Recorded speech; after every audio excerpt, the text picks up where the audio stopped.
ओम शांति। आज हम मधुर ईश्वरी महावाक्य साकार मुरली सुनेंगे 13 फरवरी 2023 की।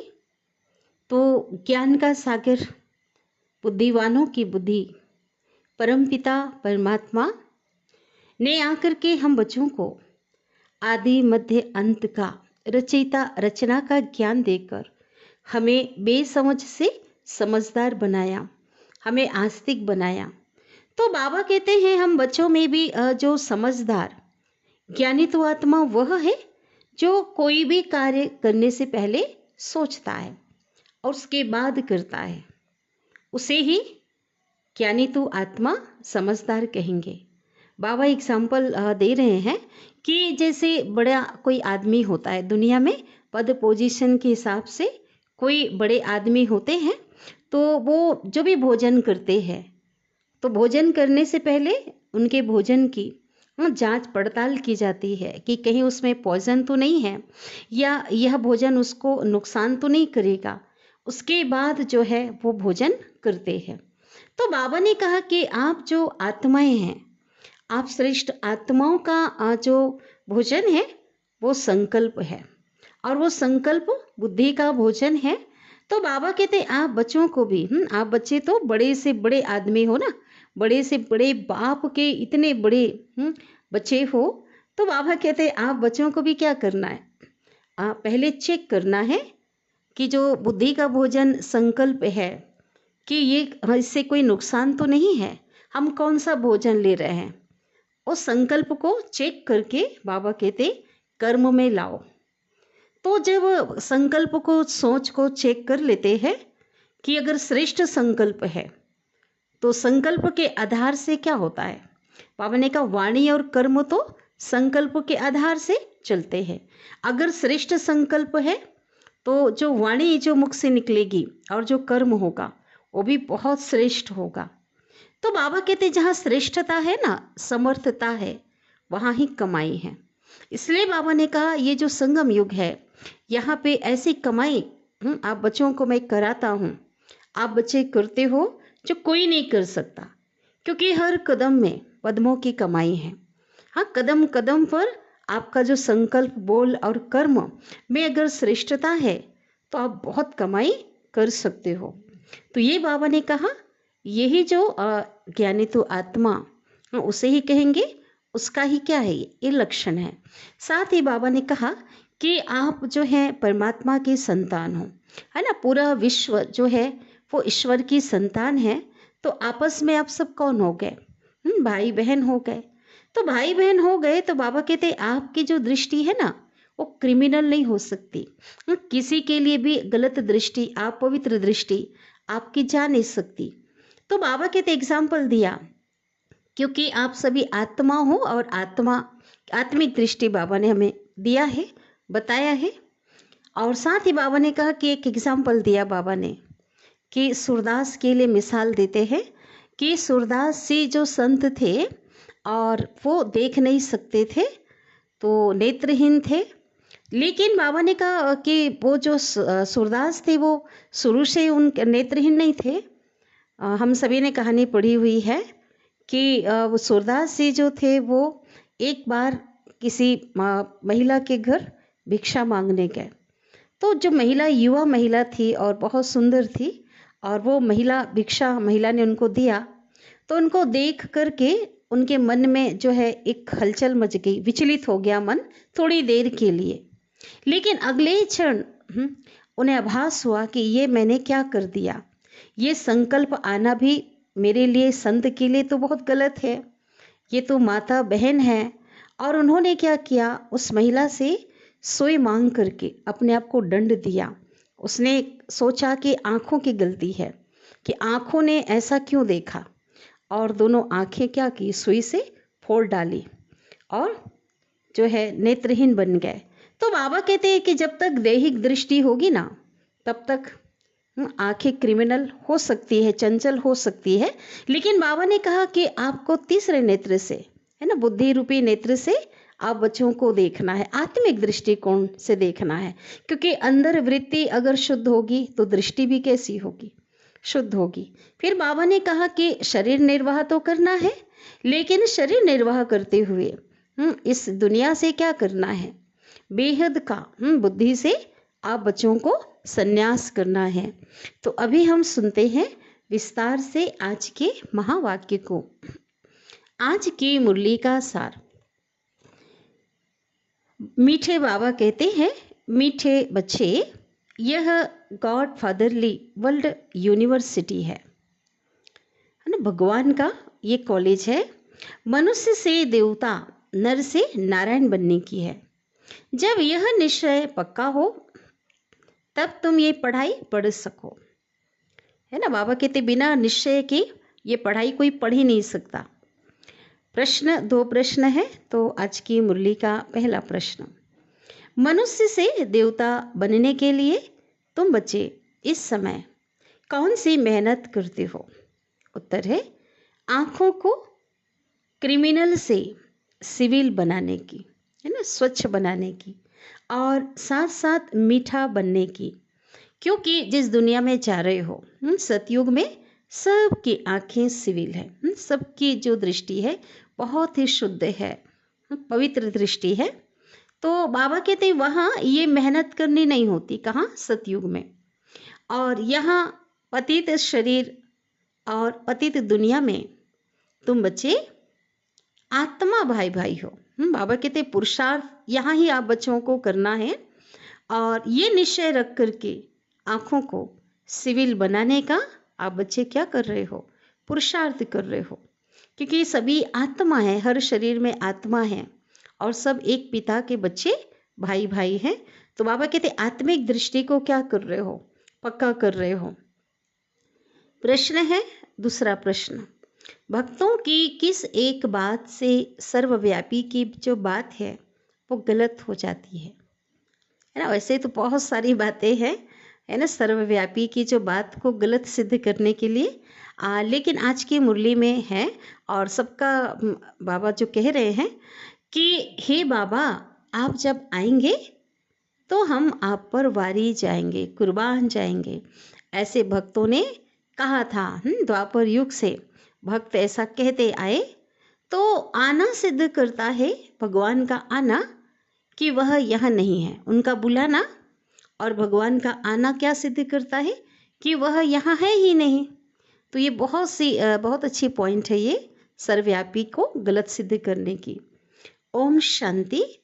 बाप और रूहानी बच्चों से पूछते हैं कि अपने आत्मा के स्वधर्म में बैठे हो। कौन सा है स्वधर्म? शांति। यह तो जानते हो कि एक ही बेहद का बाप है, जिसको सुप्रीम रूह या परम आत्मा कहते हैं। परमात्मा है भी जरूर, परम पिता है ना। परम पिता माना परमात्मा। यह बातें तुम बच्चे ही समझ सकते हो। 5000 वर्ष पहले भी यह ज्ञान तुम सब ने ही सुना था। बाबा कहते और कोई और दूसरों ने नहीं। अभी जो संगम युग में आप बच्चे जो सुन रहे हो, आपने ही सुना था। तुम जानते हो आत्मा बहुत छोटी सूक्ष्म है, और उनको इन आँखों से, स्थूल नेत्रों से देखा नहीं जाता है। ऐसा कोई मनुष्य नहीं होगा जिसने आत्मा को देखा होगा। हाँ, देखने में आ सकती है, परंतु बाबा कहते वो स्थूल आँखों से नहीं, दिव्य दृष्टि से, और वह भी ड्रामा के प्लान अनुसार, है ना। जिसका जो है कल पहले जिसका पार्ट होगा ड्रामा में देखने का, उसको ही वही देख सकता है। तो भक्ति मार्ग में भी इन आँखों से कोई साक्षात्कार नहीं होता है। बाबा ने एक राज बताया कि भक्ति मार्ग में भी अनेक भक्तों ने साक्षात्कार किए, लेकिन बाबा कहते वो किससे हुआ वो साक्षात्कार? वो दिव्य दृष्टि से हुआ है। और दिव्य दृष्टि उनको मिलती है जिससे वो चैतन्य में देखते हैं। दिव्य दृष्टि अर्थात चैतन्य में साक्षात अपने सम्मुख देखना। तो आत्मा को ज्ञान के चक्षु मिलते हैं। बाबा ने समझाया है, आज जो बहुत भक्ति करते हैं, जिसको नवधा भक्ति कहते हैं, प्रगाढ़ भक्ति जिसको कहा जाता है, जैसे जिसमें भक्त मर मिटने को तैयार होते हैं, है ना, उसको नवधा भक्ति कहा जाता है। जैसे मीरा को साक्षात्कार हुआ।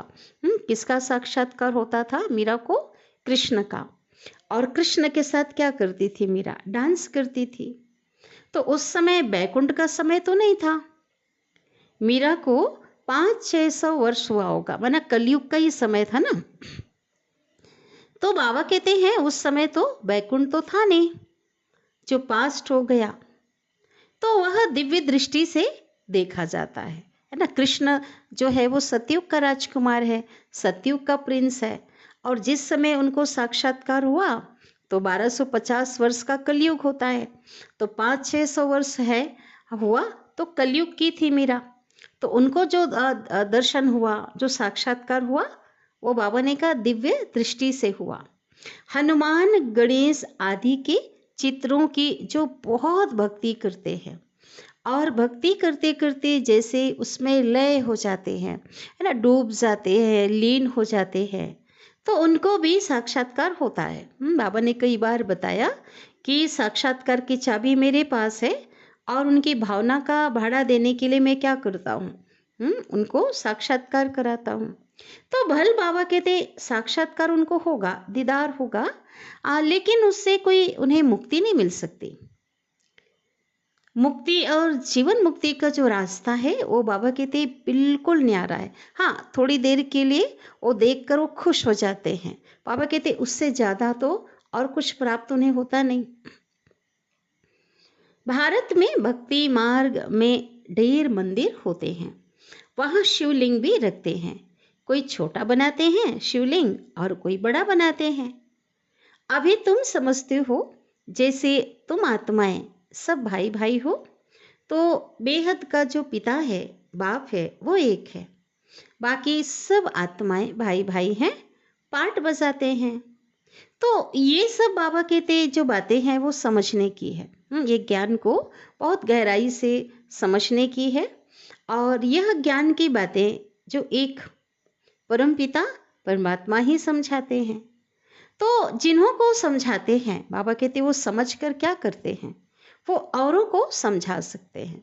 और जिन्होंने कुछ समझा ही नहीं, वो औरों को तो समझा नहीं सकते हैं।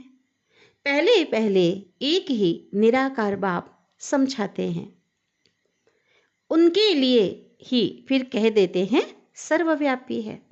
परमात्मा एक है, वो निराकार परम धाम का रहने वाला है। लेकिन उसके लिए भक्ति मार्ग में कहते हैं सब जगह है ना, ठीकर फितर में है, सबके हाँ अंदर है। तो बाबा कहते हैं ये तो राइट नहीं है ना, ये तो बिल्कुल रॉन्ग है। एक तरफ कहते हैं बाबा आप जब आएंगे तो हम आप पर वारी जाएंगे, कुर्बान जाएंगे, बलिहार जाएंगे, ऐसा भक्ति मार्ग में प्रॉमिस करते हैं, बुलाते हैं। ऐसे थोड़े ही कहते आप तो सर्वव्यापी हो। कहते हैं आप आएंगे तो वारी जाएंगे, तो इसका मतलब क्या है, वह यहाँ नहीं है ना। तो बहुत सुंदर पॉइंट है, ऐसे पॉइंट को कलेक्ट करके रखना है, और जो सर्वव्यापी जो मानते हैं ईश्वर को, उनके सामने इस पॉइंट को रखकर स्पष्ट करना चाहिए। तो बाबा ने तो बहुत सारे इस पे पॉइंट्स अलग अलग बताए हैं, तो ये भी बहुत ही एक विशेष पॉइंट है। मेरे तो आप दूसरा ना कोई, तो जरूर उनको याद करना पड़े ना, इनको, उस परमपिता परमात्मा को।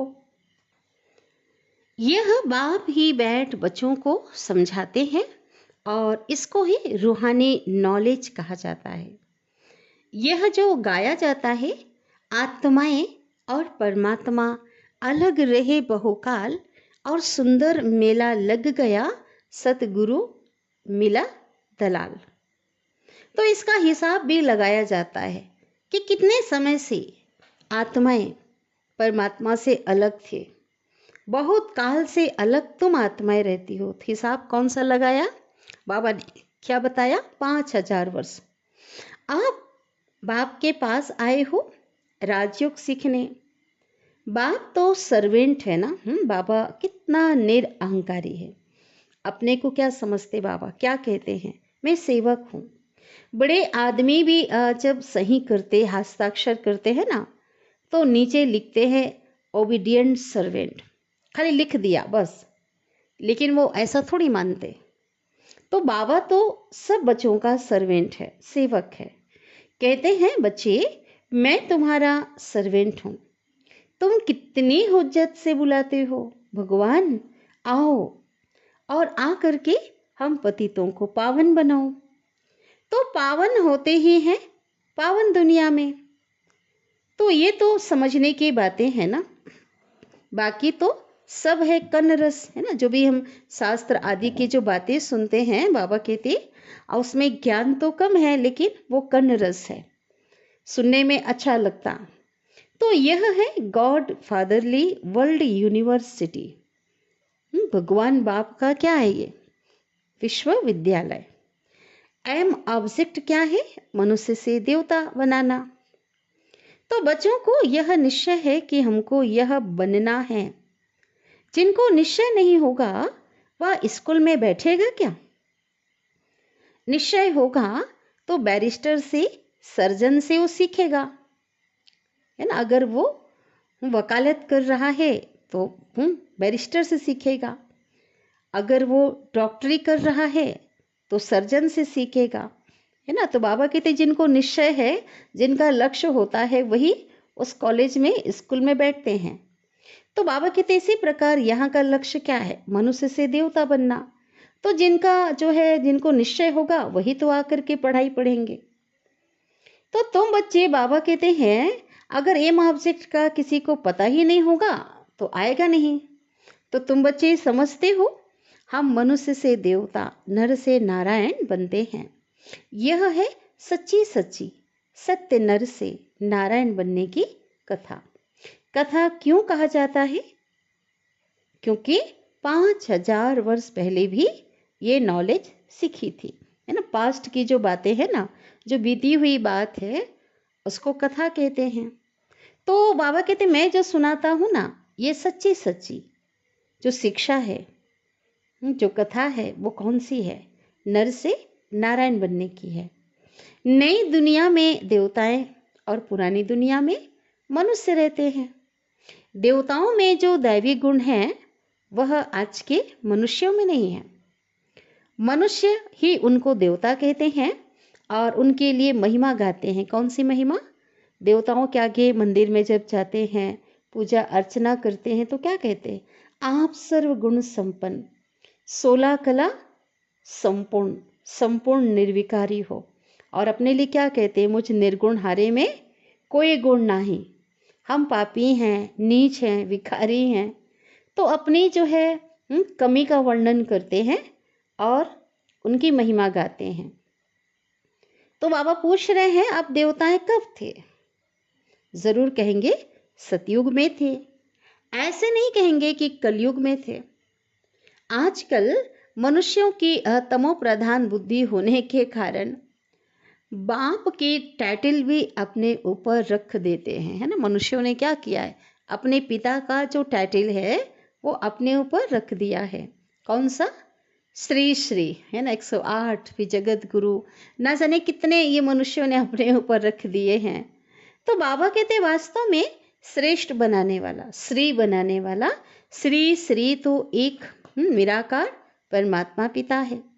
श्रेष्ठ देवताओं की महिमा अलग है, उनके लिए एक श्री लगता है ना। बाबा कहते वो जैसे वो देवताएं हैं, उनको ज्ञान का सागर नहीं कहेंगे, गुणों का सागर नहीं कहेंगे, सागर एक परमात्मा है ना। वो 16 कला है और परमात्मा की कला तो अनंत है। तो बाबा कहते हैं बहुत अंतर है।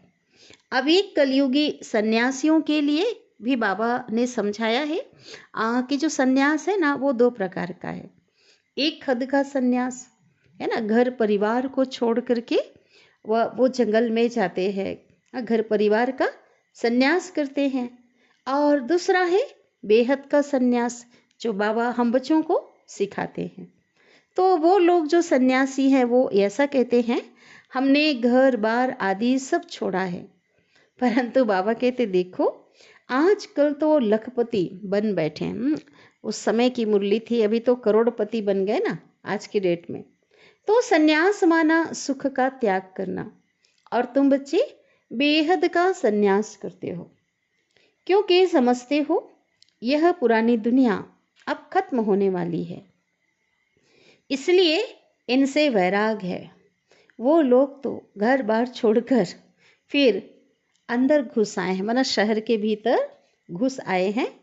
अभी पहाड़ियों आदि में गुफाओं में नहीं रहते हैं, कुटियाएं बनाते हैं तो भी कितना खर्चा करते हैं। वास्तव में बाबा कहते कुटिया पर तो कोई खर्चा नहीं होता है, कोई खर्चा थोड़ी लगता है। अभी तो बड़े बड़े महल बनाकर रहते हैं। आजकल तो सब तमो प्रधान है ना, क्योंकि अभी है कलयुग। सतयुगी देवताओं के जो चित्र नहीं होते, बाबा कहते भी तो है, आज सतयुगी देवी देवताएं जो थे उनकी आज निशानी रह गई है। मंदिरों में मूर्तियां हैं, चित्र हैं।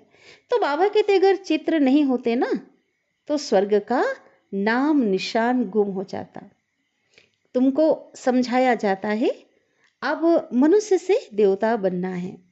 आधा कल्प भक्ति मार्ग की कथाएं हैं जो सुन करके बाबा कहते उन कथाओं को सुनकर क्या हुआ, आप ऊंचे नहीं चढ़े, बल्कि कथाएं सुन करके सीढ़ी नीचे ही उतरते आए हो। फिर 5000 वर्ष बाद यही ड्रामा बाबा कहते एक्यूरेट रिपीट होगा। बाबा ने समझाया भी है किसको ऐसे कहना, किसको ऐसे नहीं कहना है कि भक्ति को छोड़ो, है ना। बाबा कहते हैं कि जब ज्ञान मार्ग में कोई आता है और भक्ति करता है तो कभी भी बाबा ने कहा रूल है ही नहीं, कहना ही नहीं है। क्योंकि जब ज्ञान आ जाता है, ज्ञान की परिपक्वता आ जाती है तो भक्ति तो आप ही छूट जाती है। समझते हैं हम आत्मा हैं, अब बेहद के बाप से हमको वर्षा लेना है तो पहले बेहद के बाप की पहचान चाहिए ना। वह अगर निश्चय हो गया तो फिर हद के जो है पिता से बुद्धि निकल जाती। भले उनके साथ रहते हैं, संभाल करते, लेकिन जो बुद्धि है किससे जुड़ जाती है, उस बेहद के पिता से, आत्मिक पिता से। गृहस्थ व्यवहार में रहते बुद्धि का योग बाप के साथ लग जाएगा।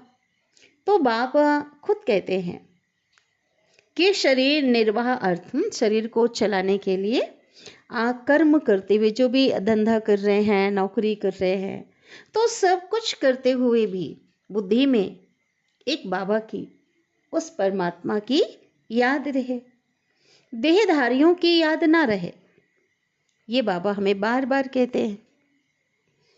वह अब यात्रा के बारे में बता रहे हैं। ये तो सन्यास के बारे में बाबा ने बताया अंतर, अब यात्रा के बारे में बताते हैं। जो तीर्थ यात्रा की जाती है ना, तो वो है जिस्मानी यात्रा ना, शरीर के द्वारा जाते हैं, शरीर समझकर, है ना, यात्रा करते हैं, तीर्थों पे जाते हैं दर्शनों के लिए, जहाँ पे मूर्तियाँ होती हैं उसके दर्शन करते हैं, है ना, शरीर से यात्रा करते।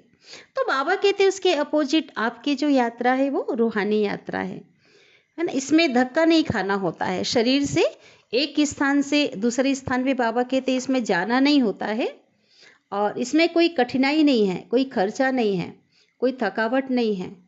तो बाबा कहते हैं तो ये कौन सी यात्रा, रूहानी यात्रा। एक जगह पे बैठ करके बुद्धि से उस परमात्मा को याद करते हैं। भक्ति मार्ग है रात, अज्ञानता की रात, धक्का खाना पड़ता है, कितना भटकते हैं। यहाँ धक्के खाने की बात नहीं है, याद करने के लिए बाबा कहते कोई बैठता नहीं है। भक्ति मार्ग में कृष्ण के भगत चलते फिरते कृष्ण को याद नहीं कर सकते हैं क्या, पूछ रहे हैं बाबा। दिल में तो उनकी याद रह जाती है ना। बाबा कहते याद तो उनकी भी रहती है, क्योंकि एक बार जो चीज़ देखी जाती है तो वह चीज़ याद रहती है। तो तुम घर बैठे, बाबा कहते वो तो रही भक्ति मार्ग की बात, तो क्या तुम घर बैठे शिव बाबा को याद नहीं कर सकते हो? कर सकते हैं ना, बाबा कहते ये तो नई बात है। अब कृष्ण को याद करना वो तो पुरानी बात हो गई। अब शिव बाबा को तो कोई जानते ही नहीं कि उनका नाम रूप क्या है, लेकिन बाबा कहते अभी तो अब बच्चे जान गए हो तो उसे याद कर सकते हो। सर्वव्यापी भी क्या है, कोई बताए ना। अगर सर्वव्यापी कहते हैं तो क्या है वो, कोई बताए ना। तुम बच्चे जानते हो हम आत्मा का जो पिता है वो परमात्मा है। आत्मा को परमात्मा कह नहीं सकते, है ना। आत्मा आत्मा है, वो रचना है, और परमात्मा पिता है, वो रचयिता है। तो आत्मा आत्मा है और परमात्मा परमात्मा है। पिता पिता है और बच्चे बच्चे हैं।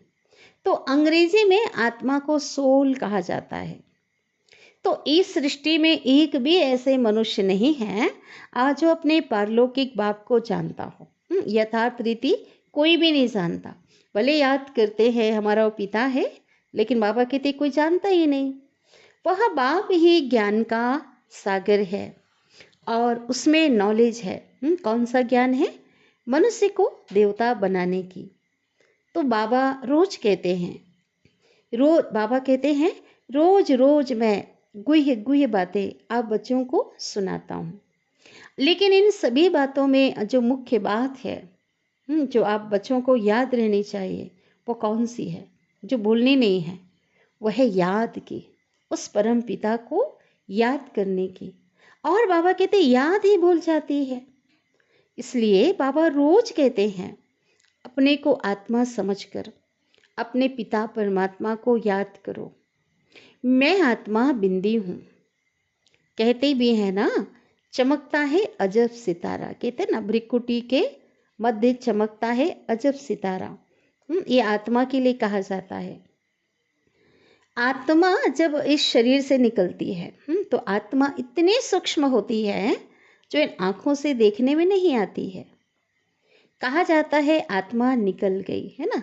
कोई एक्टिविटी नहीं हो रही है, शरीर का सब कुछ बंद हो गया है, शरीर एकदम स्थिर शांत जड़ हो गया, तो समझ जाते हैं आत्मा निकल गई।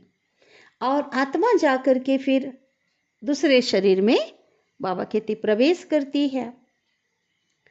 तुम जानते हो हम आत्मा कैसे पुनः जन्म लेते हुए अभी अपवित्र बनी है। पहले तुम आत्मा पवित्र थी, तुम्हारा गृहस्थ जो धर्म था वो पवित्र था। बाबा कहते अब दोनों ही अपवित्र बने हैं। कौन? आत्मा भी पतित बन गई और जो गृहस्थ जीवन वहाँ भी विकारों की प्रवेशता हो गई, विकारी बन गए, पतित बन गए। जब दोनों पवित्र हैं तो उन्हों की पूजा करते हो। जब वो शरीर, आत्मा भी पवित्र और शरीर भी जब पवित्र है ना, गृहस्थ धर्म पवित्र है, जिसको हम कहते हैं देवताएं, तो उन्हों की पूजा करते हैं। आप पवित्र हो और हम अपवित्र हैं, है ना। महिमा करते हैं, देवताओं के लिए कहते हैं आप पवित्र हो, और अपने लिए कहते हैं हम अपवित्र हैं। लेकिन सतयुग में बाबा कहते दोनों पवित्र हैं और यहाँ दोनों अपवित्र हैं। माना दोनों, माना आत्मा और शरीर। तो क्या पहले पवित्र थे फिर अपवित्र बने, या अपवित्र ही जन्म लिया? क्या था? बाबा कहते हैं। तो बाबा बैठ करके बाबा ने क्वेश्चन पूछा और बाबा ही बैठ करके क्लियर कर रहे हैं, समझा रहे हैं कि पहले तुम जो आत्माएं थी आप ही पवित्र पूज्य थी, फिर बाद में आप ही पुजारी और अपवित्र बनी हो। 84 जन्म लिए हैं। सारे वर्ल्ड की हिस्ट्री ज्योग्राफी तुम जानते हो। कौन कौन राज्य करते थे, कैसे राज्य मिला, तो यह हिस्ट्री भी तुम जानते हो और कोई भी नहीं जानता। और तुम भी अभी जानते हो, आगे नहीं जानते थे। बाबा कहते जो इतिहास है विश्व का, ये जो सच्चा ज्ञान बाबा ने दिया, पहले तो कुछ भी नहीं पता था। तो बाबा कहते क्या थे? पहले पत्थर बुद्धि थे, बेसमझ थे, रचयिता और रचना के आदि मध्य अंत की नॉलेज ही नहीं थी, नास्तिक थे। और अभी आस्तिक बनने से तुम कितने सुखी बन जाते हो। तुम यहाँ आए ही हो यह देवता बनने के लिए। इस समय बहुत मीठा बनना है। तुम एक बाप की संतान भाई बहन ठहरे ना, क्रिमिनल दृष्टि तो जा ना सके इस समय, है ना। बाबा कहते एक पिता के बच्चे भाई भाई हैं तो क्रिमिनल, हाँ, गलत दृष्टि, विकारी दृष्टि तो जा ना सके। लेकिन इस समय मेहनत करनी पड़ती है। क्योंकि क्यों मेहनत करनी पड़ती है? बाबा ने क्या बताया? क्योंकि अभी देह भान में आ गए हैं, दैहिक दृष्टि हो गई है। आंखें ही सबसे जास्ती क्रिमिनल होती है, क्योंकि आंखों से ही देखते हैं ना। देखने में तो अगर शरीर जो भी देखते हैं तो कौन देखता है? आंखों से ही देखा जाता। और बाबा कहते आधा कल्प, 2 युगों तक जो आंखें हैं वो क्रिमिनल रहती है, और आधा कल्प 2 युग तक सिविल रहती है, पवित्र दृष्टि, स्वच्छ दृष्टि होती है। सतयुग में देवताओं की जो आंखें हैं वो सिविल रहती हैं। इसलिए क्या कहते हैं, देवताओं के नयन को कमल नयन कहा जाता है, बहुत दिव्य दिखाते हैं। यहाँ क्रिमिनल रहती है। इस पर सूरदास की कथा बैठ सुनाते हैं। शुरू में बताया ना सार में, है ना, कि सूरदास ने अपने जो सुई से अपनी आंखें खुद ही फोड़ डाली थी, है ना, क्योंकि उन्हें आत्मिक ज्ञान तो था ही नहीं। दैहिक दृष्टि से के आधार से उन्होंने किसी को देखा और थोड़ी मन में हलचल आई, है ना, उनका जो मन थोड़ा वृत्ति खराब हुई तो दंड दिया उन्होंने। लेकिन बाबा कहते हैं यहाँ पे तो बाबा जो है हमें क्या सिखाते हैं, यहाँ पे तो दैहिक दृष्टि ही बाबा खत्म कर देते हैं, है ना। ना ही यहाँ पे आंख मूंदने की बात है, ना ही कोई दृष्टि को नुकसान पहुँचाने की बात है। बाबा हमें वृत्ति को ही चेंज कर देते हैं, और वृत्ति के आधार से दृष्टि होती है कि सभी आत्मिक रूप में सबको देखने का ज्ञान देते हैं। तो शिव बाबा कहते हैं मुझे आना ही पड़ता है पतित दुनिया में, पतित शरीर में। जो पतित बने हैं उन्हों को ही पावन बनाना है। तुम जानते हो कृष्ण और राधे दोनों अलग अलग राजाई के थे, प्रिंस प्रिंसेस थे। पीछे जब बड़े होते हैं, स्वयंवर होता है, तो उनका नाम बदल क्या होता, लक्ष्मी नारायण बनते हैं। तो फिर उन्हों की डिनास्टी राजाई गाई हुई है, राज्य करते वो तख्त पर बैठते हैं। संवत भी उनसे कहा जाएगा। कौन सा संवत शुरू होता उस समय? विकर्मा जीत संवत 111, ना, क्योंकि विकारों पर विजय प्राप्त किया हुआ है। ये बाबा ने पिछले कई मूल्यों में क्लियर किया है। सतयुग की आयु लाखों वर्ष कह देते, बाबा कहते हैं है तो 1250 वर्ष का। तो कितना रात और दिन का फर्क हो गया ना लोगों की बुद्धि में। जो बातें हैं, बाबा कहते सत्य बातें तो नहीं है, हकीकत तो है ही नहीं, तो कितना फर्क हो गया। तो रात ब्रह्मा की आधा कल्प, 2500 वर्ष। फिर दिन ब्रह्मा का आधा कल्प, सतयुग त्रेता, 2500 वर्ष। ज्ञान से है सुख और भक्ति से है दुख। तो यह सब बातें बाप बैठ समझाते हैं। फिर भी कहते हैं मीठे बच्चों, अपने को आत्मा समझो, स्वधर्म में टीको, बाप को याद करो, अपने पिता परमात्मा को याद करो। वही पतित पावन है, उनको याद करते करते तुम पावन बन जाएंगे। और अंत मति सो गति, है ना, अंत में भी उनकी ही अगर याद रहेगी तो वैसी क्या होगी, वैसी पद की प्राप्ति होगी, वैसी तुम्हारी गति होगी। बाप स्वर्ग का रचयिता है ना, तो याद दिलाते हैं कि तुम भी कौन थे, स्वर्ग के मालिक थे, अभी पतित हो, इसलिए वहां जाने के लायक नहीं हो, इसलिए पावन बनो। मुझे एक ही बार आना पड़ता है, एक गॉड है, एक ही दुनिया है। मनुष्यों की तो अनेक मतें हैं, अनेक बातें हैं, जितनी जबान उतनी बातें, कहते ना जितनी मुख उतनी बातें। लेकिन यहाँ पे एक ही मत, एक श्री मत है, अद्वैत मत, दूसरा मत नहीं है। झाड़ में देखो कितने मतांतर हैं। कल्प वृक्ष में बाबा कहते झाड़ बड़ा हो गया है, कितने टाल टालियाँ निकले, जितने धर्म हैं, मठ पंथ जो भी निकले हैं, उसमें अनेक मतें हो गई है। और सतयुग में तो एक मत, एक राज्य था। झाड़ क्या था, छोटा था। तुम जानते हो हम ही विश्व के मालिक थे। भारत कितना साहूकार था। वहाँ अकाले मृत्यु कभी भी नहीं होता था, है ना। देवताओं की जो आयु थी 150 वर्ष थी, और पूरी उम्र वो जो है जीते थे, और इच्छा से शरीर का त्याग करते थे समय आने पर। और यहाँ तो देखो बैठे बैठे यह गया। अर्थात किसी को भी मौत आ जाती, अटैक आ गया, चलते फिरते कुछ भी हो गया, तो बाबा कहते हैं चारों तरफ से मौत है। बीमारी आ जाती है ना, कभी दुर्घटना हो जाती है। तो बाबा कहते हैं वहाँ तुम्हारी जो आयु है बहुत बड़ी थी। अभी तुम ईश्वर से योग लगाए मनुष्य से देवता बन रहे हो, तो तुम ठहरे योगेश्वर और योगेश्वरी, फिर बनेंगे राज राजेश्वरी। अभी हो ज्ञान ज्ञानेश्वरी, है ना। अभी ज्ञान ले रहे हैं, ज्ञानी तो आत्मा है, और परमात्मा से योग लगा करके क्या बनेंगे, राज्य के अधिकारी बन जाएंगे। फिर राज राजेश्वरी कैसे बने, ईश्वर ने बनाया।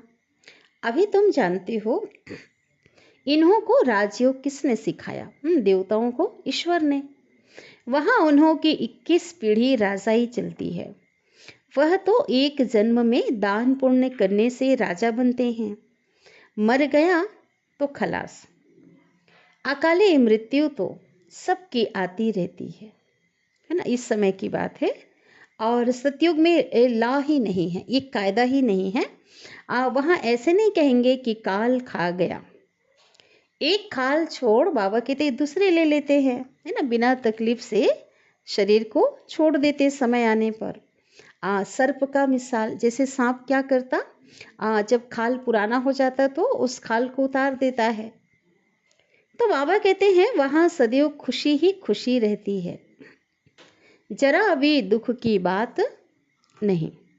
तुम सुखधाम का मालिक बनने के लिए अभी पुरुषार्थ कर रहे हो। अच्छा, बाबा की ओर से हम याद प्यार ले लेते हैं। अच्छा, मीठे मीठे सिकिलदे बच्चों प्रति माता पिता बाप दादा का याद प्यार और गुड मॉर्निंग। रूहानी बाप के रूहानी बच्चों को नमस्ते, और हम रूहानी बच्चों की रूहानी माता पिता बाप दादा का को याद प्यार, गुड मॉर्निंग और नमस्ते। शुक्रिया बाबा, शुक्रिया आपका दिल से पद्मा पदम गुणा शुक्रिया। धारणा के लिए मुख्य सार, इस पुरानी दुनिया से बेहद का संन्यास करना है। शरीर निर्वाह अर्थ कर्म करते रूहानी यात्रा पर रहना है। दूसरी पॉइंट है पुरुषार्थ कर आंखों को सिविल जरूर बनाना है ना। कौन सा पुरुषार्थ करना है, आत्मिक दृष्टि का, देही अभिमानी बनने का अभ्यास। एम ऑब्जेक्ट बुद्धि में रख, बहुत बहुत मीठा बनना है। अब सतगुरु हम बच्चों को वरदान दे रहे हैं, हर कदम में पद्मों की कमाई जमा करने वाले समझदार ज्ञानी तू आत्मा भव। हर कदम में पद्मों की कमाई जमा करने वाले समझदार ज्ञानी तू आत्मा भव। विस्तार है, समझदार ज्ञानी तू आत्मा वह है जो पहले सोचता है फिर करता है। जैसे बड़े आदमी पहले भोजन को चेक कराते हैं फिर खाते हैं, तो यह संकल्प भी बाबा कहते आप ज्ञानी तू आत्मा का क्या है, संकल्प बुद्धि का भोजन है। इसे पहले चेक करो फिर कर्म में लाओ। संकल्प को चेक कर लेने से वाणी और कर्म स्वतः समर्थ हो जाएंगे, और जहाँ समर्थ है वहाँ कमाई है। तो समर्थ बन हर कदम अर्थात संकल्प बोल और कर्म में पद्मों की कमाई जमा करो। यही ज्ञानी तू आत्मा का लक्षण है। स्लोगन है, बाप और सर्व की दुआओं के विमान में उड़ने वाले ही उड़ता योगी है। बाबा कहते दुआएं कैसे मिलेगी, जब सर्व के प्रति हमारी शुभ भावनाएं शुभकामनाएं होंगी। हम मन वचन कर्म से हर एक को जब सुख देंगे, सुखदाई बनेंगे तो क्या होगी, सबकी दुआएं मिलेगी।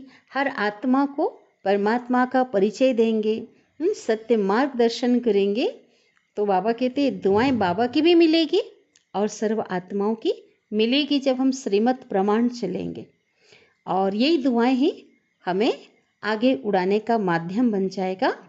तो बाबा कहते ऐसी आत्माओं को ही बाबा ने उड़ता योगी कहा। अव्यक्त इशारे, परमात्मा प्रत्यक्षता के लिए अब समय प्रमाण व बाप की पढ़ाई प्रमाण, विश्व के आगे स्वयं को प्रत्यक्ष प्रमाण बनाओ। कोई भी देखे तो अनुभव करे।